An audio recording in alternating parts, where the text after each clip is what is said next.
खड़गे साहब भारत सरकार को गिराने की बात करते हैं, इसे छोड़ दें। अपने स्टेट और अपनी सरकार जहां इनकी है वहां जनता को मार रहे हैं। पूरे देश में कहीं पेट्रोल के रेट नहीं बढ़ रहे, 3-4 रुपए रेट बढ़ा रहे हैं। इनका नेता सदन वहां महामहिम राष्ट्रपति को राष्ट्र की पत्नी बोलता है, कभी अपने आप को चिड़ीमार बोलता है, कभी जेब कतरी बोलता है। वहां कुछ होता नहीं है। जहां होने की जगह एक कहावत है, चाची की मूछें होती तो चाची की मूछ से 2 किलोमीटर ऊपर जाते हुए उड़ते हुए हवाई जहाज को फाड़ देते। न चाची की मूछ होंगी, न 2 किलोमीटर की मूछ खड़ी होंगी, न ऊपर 2 किलोमीटर जाता हुआ हवाई जहाज फटेगा। इस वक्त हमारे साथ बातचीत करने के लिए मौजूद हैं पूर्व सांसद और आरएलडी के राष्ट्रीय महासचिव मलूक नागर जी। पहले तो बहुत बहुत स्वागत आदरणीय सर। क्या कहेंगे, जिस तरीके से अब सरकार मोदी की तीसरी बार बन चुकी है और विपक्ष की तरफ से कहा जा रहा है कि सरकार ज्यादा दिनों तक नहीं चलेगी। देखिए, 272 नंबर चाहिए सरकार बनाने के लिए। 293 नंबर हैं हमारे, 293 एमपी हैं, और फिर भी कांग्रेस ऐसी बात कह रही है।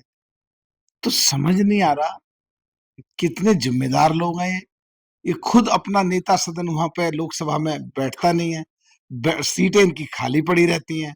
और 10 साल पिछला दुर्भाग्य था देश का कि नेता प्रतिपक्ष था ही नहीं, क्योंकि जो मिनिमम नंबर चाहिए 10% ऑफ टोटल एमपी, जो जो 53 जो 54.3 यानी 55 एमपी बैठते हैं। 2014 से 2019 तक 44 एमपी, 2019 से 24 तक 52 एमपी, और अब इनका 2024 से 29 के लिए 99 एमपी जो रहे हैं। तो नेता प्रतिपक्ष बन सकता है।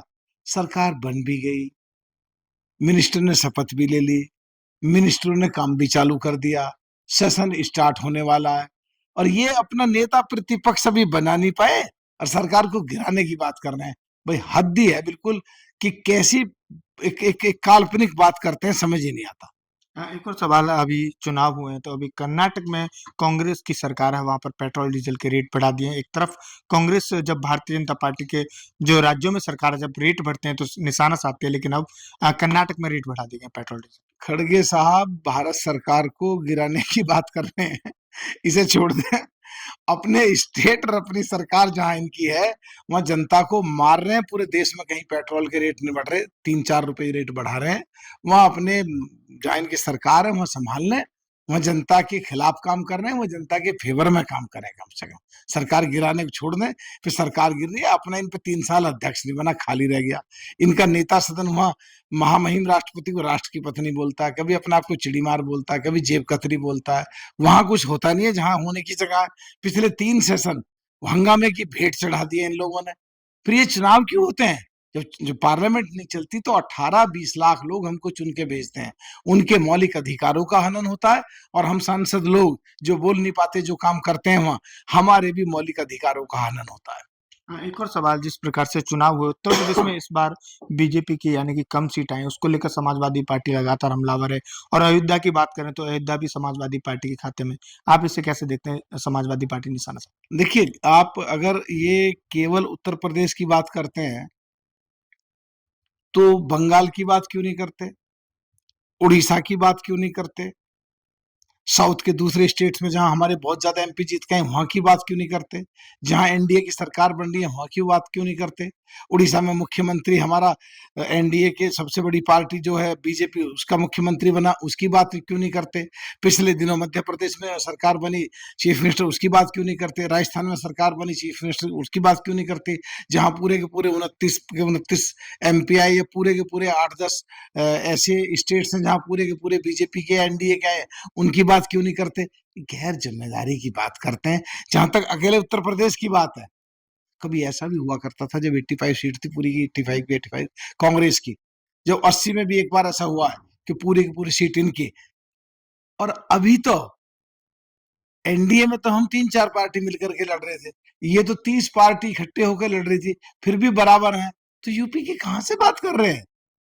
कहीं पे कभी ये ज्यादा हो गए, कभी हम ज्यादा हो गए, हम तो बहुत जगहों पे ज्यादा है, उसकी बात भी होनी चाहिए। अच्छा, कांग्रेस की तरफ से ये कहा राहुल गांधी ने कि अगर बनारस से प्रियंका गांधी चुनाव लड़ जाती तो मोदी जी हार जाते। आप इसे कैसे देखते हैं? मैं ऐसे देखता हूं कि कहावत है, चाची की मूछें होती तो चाची की मूछ से 2 किलोमीटर ऊपर जाते हुए उड़ते हुए हवाई जहाज को फाड़ देते।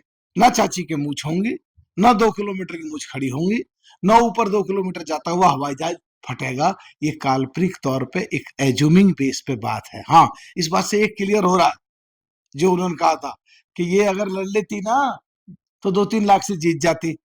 इसका मतलब उनको लड़ने के लिए कहा और वो डर के लड़ी नहीं। इसका मतलब ये जो पूरे उत्तर प्रदेश का प्रेसिडेंट राय साहब थे, बढ़िया लीडर है, उनको जानबूझ करके बलि का भला बकरा बनाने के लिए छोड़ा। आंकलन इसका मतलब उनका बिल्कुल ठीक नहीं है, एडमिट कर रहे हैं वो। अब नहीं तो फिर अमेठी से खुद लड़ते, वहां से ये क्यों गए, प्रियंका वहां से क्यों नहीं लड़ी।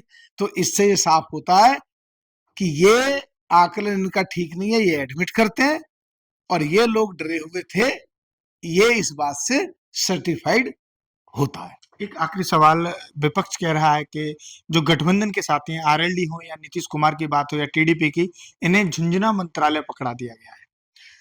देखिए, मेरे हिसाब से जो स्किल डेवलपमेंट है इस देश में, 143 करोड़ लोग हैं, उनमें 66.9% यूथ है। और अगर यूथ का स्किल डेवलपमेंट कर दिया तो देश इतना तरक्की करेगा और इतना तेजी से ऊपर जाएगा, और जो इकोनॉमी बढ़ रही है और ज्यादा बढ़ेगी और हमारे देश का नाम पूरे वर्ल्ड में होगा। वो मिनिस्ट्री हमें मिली।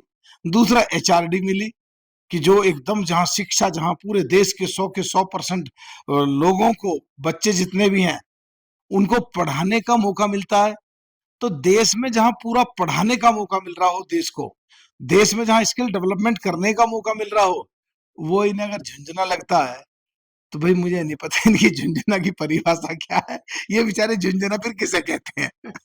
बहुत बहुत धन्यवाद। ये थे मलुक नागर जी की, जो कि आरएलडी के राष्ट्रीय महासचिव हैं। दिल्ली से निखिल कुमार आदान, हिंदी के लिए।